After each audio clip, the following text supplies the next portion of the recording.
नमस्कार दोस्तों। शेयर में चैनल पर एक बार फिर आपका स्वागत है।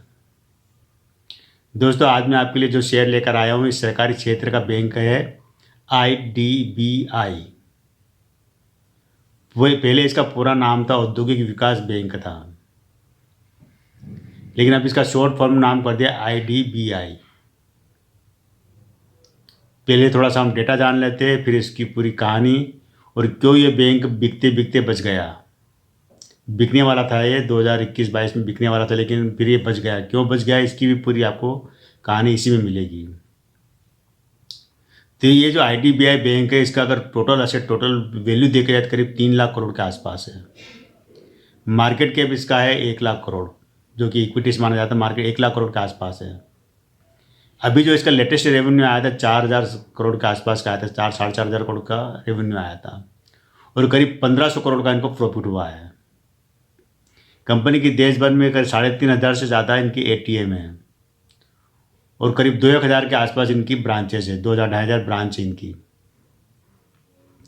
ये जो बैंक है, जितने भी बड़े बड़े औद्योगिक घराने थे अपने देश में, छोटे उद्योगपति या बड़े उद्योगपति हो, चाहे वो टाटा हो, महिंद्रा हो, या कितने बड़े बड़े जो औद्योगिक घराने हैं, उनको भी लोन देती है। जो स्मॉल स्केल इंडस्ट्री होती है उनको भी लोन देती है और एक नॉर्मल बैंक के रूप में भी काम करती है।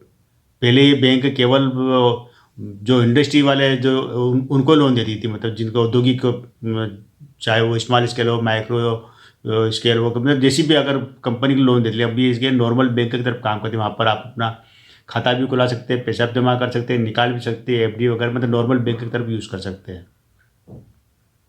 तो इस बैंक की जो स्थापना हुई थी 1964 में, और 1964 के बाद में 1969, ये बैंकिंग इतिहास में एक सबसे बड़ा तारीख है।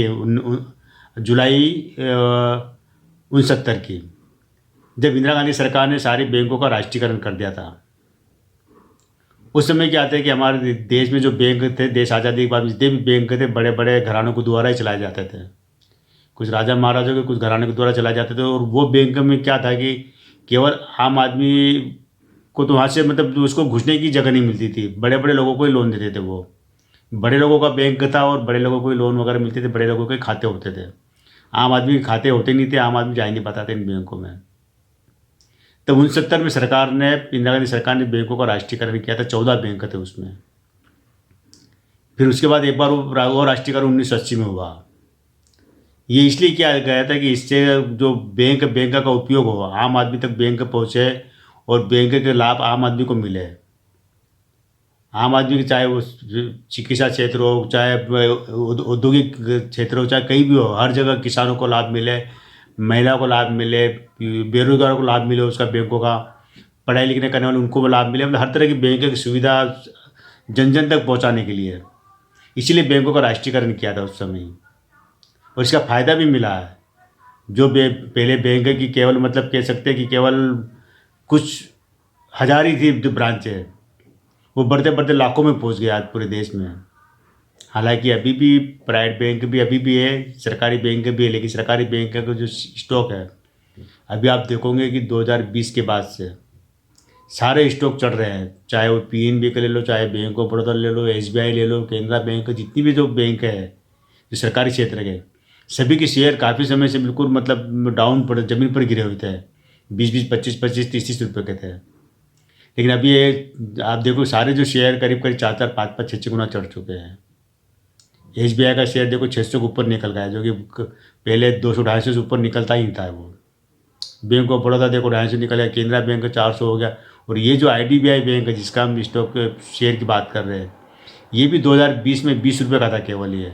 तभी ये 86-87 रुपये मिला, मतलब ये भी 4 गुना चढ़ चुका है। और केवल सरकारी क्षेत्र बैंक ही नहीं, सरकारी क्षेत्र की जितनी भी कंपनियां थी, वो सारी कंपनियां, मतलब उनके शेयर स्टॉक, जो शेयर मार्केट में लिस्ट है, उनके स्टॉक भाग रहे हैं। इसकी एक वजह है, मैं कोई सरकार की तारीफ नहीं कर रहा हूँ, लेकिन क्या है कि सरकार को जनता का ज़बरदस्त समर्थन मिल रहा है। सरकार की योजनाओं को, सरकार के जो चीज़ सामने ला रही है, जिस तरह काम कर रही है, प्लानिंग कर रही है, जिस तरह से नए नए योजनाएं बना रही है सरकार और उनको लागू कर रही है, इसी कारण जनता का समर्थन मिल रहा है और सरकार इसी कारण सरकारी क्षेत्र की जो जितनी भी चाहे बैंक हो चाहे कोई कॉरपोरेट ऑफिस वगैरह, मतलब उनके जो स्टॉक है लगातार भाग रहे हैं। तो ये जो आईडीबीआई जो बैंक है, ये जो काम करती है, खास इनका जो बड़ा मोटा मोटा रेवेन्यू आता है जो औद्योगिक घराने को देता है। मतलब ये जो बैंक है, चाहे हॉस्पिटल बनाने के लिए लोन दे रही हो, चाहे सड़क बनाने के लिए, पुल बांध स्टेडियम, बिजली घर, मतलब जितने भी बड़े बड़े काम होते हैं सरकारी क्षेत्र के या निजी चीज़ें, उनको लोन देती है। जितने भी जो बड़े बड़ी जो चाहे वो टाटा हो या बड़ी बड़ी कंपनी जितने भी काम करती है उनको लोन देती है। इसके कस्टमर की लिस्ट में बड़े बड़े नाम हैं और रेवेन्यू ज़बरदस्त आता है। कंपनी मतलब बैंक, हम कंपनी बैंक कहेंगे, बैंक एक अच्छी बैंक के रूप में जाना जाता है, अच्छा बैंक है। अब मैंने आपको एक बात बताई थी कि बैंक बिकने वाला था, लेकिन क्यों बच गया बिकने वाले से। तो आपको पता होगा कि मोदी सरकार ने बीच में कुछ बैंकों का निजीकरण करने का प्रस्ताव रखा था। बैंक ही नहीं, काफ़ी और भी जो जैसे इनके और भी जो इंडस्ट्री है सरकार के हाथ में, उनका निजीकरण करने का प्रस्ताव रखा था और उसमें बैंक भी थे जो कि सरकारी क्षेत्र के बैंक। ये मतलब राष्ट्रीयकरण का केवल का उल्टा पूरा राष्ट्रीयकरण प्राइवेट बैंकों को किया था। इंदिरा गांधी ने प्राइवेट बैंकों को सरकारी क्षेत्र बनाया था और यहाँ पर अब सरकारी क्षेत्रों को निजी क्षेत्र बनाने की बात चल रही थी। तो बैंक को निजीकरण करने के लिए उसमें एक आईडीबीआई बैंक भी था और सरकार ने जब इसके लिए इसका वैल्यूएशन करने के लिए और उसकी बोलियां मंगाई थी, ये 2020-21 की बात है, ज़्यादा पुरानी बात नहीं है। जब बोलियां मंगाई थी सरकार ने तो केवल एक ही व्यक्ति खरीदने के लिए तैयार हुआ था। इसका वैल्यूएशन जिस तरह से निकाला था वो उसके हिसाब से कि क्या हुआ था कि बीच में ना जितने भी जो सरकारी बैंक है इसमें बड़े बड़े मामले निकल के आ रहे थे, घोटाले के मामले भी थे और कुछ एनपीएस जो मतलब कि ऐसे डुबोत वाले लोन। तो इस कारण क्या था, बैंक की हालत पूरी चरमरा गई थी। ये बात है आपको 17-18 की बात की मिलेगी, पूरी बैंकों की हालत ही खस्ता हो गई थी। तो इसलिए सरकार को लगा कि क्योंकि हमारे बैंक जो कि सरकारी कर्मचारी बैंकों को चला नहीं पा रहे हैं या उसमें घोटाले बड़े बड़े हो रहे थे, क्यों नहीं इसको हम निजी हाथों में सौंप दें ताकि वहाँ पर कुछ तो कमाई मिलेगी। तो इसी उद्देश्य से सरकार ने जो इस आईडीबीआई बैंक का भी निजीकरण करने का प्रस्ताव मांगा था और बोलियां मंगाई थी, लेकिन बोलियां नहीं आई, केवल एक ही बोली आई थी। इसका कारण ये था, बताओ, जो मैंने बताया था कि क्यों बिकने से बच गया ये। हुआ क्या था कि सरकार के मतलब एक तरह से एक विपक्ष एक माहौल भी बना रहे थे कि सरकार अपने खास जो लोगों को उनको अपनी सरकारी संपत्तियाँ बेच रही है। उसमें रिलायंस अंबानी का नाम भी था, अडानी का नाम भी था और बड़े बड़े जो उद्योगपति उनका नाम था कि सरकारी क्षेत्र की कंपनियों को या इंडस्ट्री को सरकार अपने दोस्तों को या करीबी लोगों को दे रही है।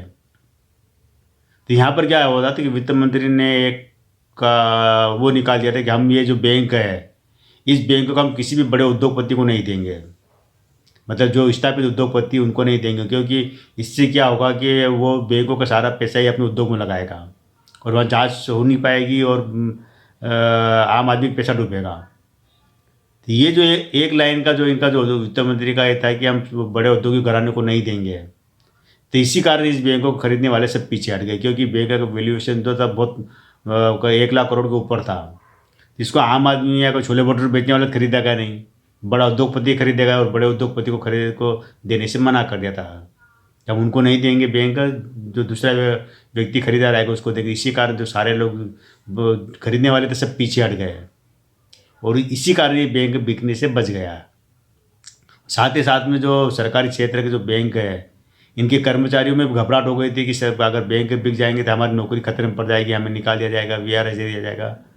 तो अब क्या कि जब बैंक बिकने की खबरों से क्या हुआ था कि कर्मचारियों ने भी अपना सुधार किया, बैंकों में अपनी आदतें बदली और पारदर्शिता लाए उसके अंदर। और इसके अलावा आरबीआई ने की सतत निगरानी की वजह से बैंकों का कामकाज सुधरा है। बैंक में एक अच्छा रेवेन्यू देने लगे बैंक, और बैंक में जो सबसे अच्छी बात है कि अब ये प्राइवेट बैंकों को टक्कर देते हुए चल रहे हैं, प्राइवेट बैंक से आगे निकलने की तैयारी कर रहे हैं। आज देश का सबसे बड़ा एसबीआई बैंक आप देखिए, उसके मुकाबले कोई मतलब प्राइवेट बैंक है ही नहीं।